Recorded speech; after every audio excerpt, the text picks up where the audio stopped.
یو جمله ذکر په مختلفو زمانو کې استفاده کوونکی وایي زه خبرې کوم په الماني ژبه دا جمله داسې وایو Ich spreche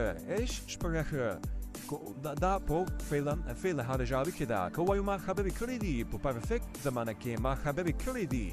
Ich habe gesprochen وایي ما خبرې کړې دي